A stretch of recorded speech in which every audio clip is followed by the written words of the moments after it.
right. Good. Alrighty. So first and easiest question, I'm just going to have you say and spell your first and last name for me just so we can get it right on camera. Curvin Martin, Curvin Martin. And then what's your position with Harrison? I'm the Harrison Township Fire Chief. So, Fire Chief, can you talk to me a little bit about the situation that's going on behind you? So we got a call at 2:58 this morning for a 100 by 100 foot hay barn on fire. Attached to it, to the immediate side of it, was a equipment shed that had over $1 million worth of equipment in it. My first 4 guys that got here before any fire trucks got here were able to get all that equipment out, so we saved that. Next to it on the other side was approximately 30,000 gallons of fuel that we were able to save that too and prevent that from going.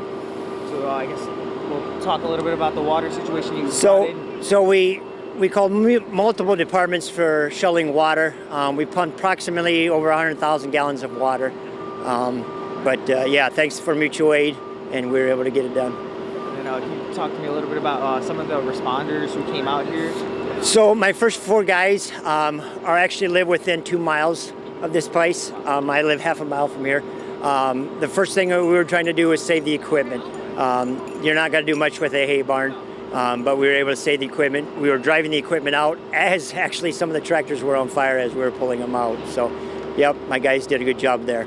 You talk a little bit about that situation right there. Obviously, you guys are used to the job and crazy situations happening all the times, but pulling up to the scene and you see the tractor on fire and the fuel and just assessing the situation, can you just talk to me a little bit about that mindset? So our main thing was the exposures, getting the equipment out, making sure that fuel stays cool and nothing happens with that.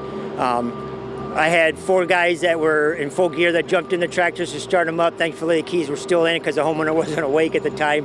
But it was hot enough that they couldn't even touch the steering wheels because it was that hot in there. But, yep. And then I guess fire started around, you said 3 a.m.? 2:58, yeah, around 3 a.m. And then can you just talk a little bit about what's going on? So right now, there's no putting out a straw fire. It just will smolder and smolder.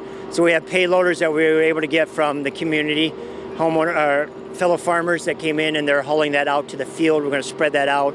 It will smolder for days, but that's the only way we can get out a straw fire. And then any injuries, casualties, or anything like that? Besides fighting the ice, no, there was no injuries, thankfully, for that. So, yep.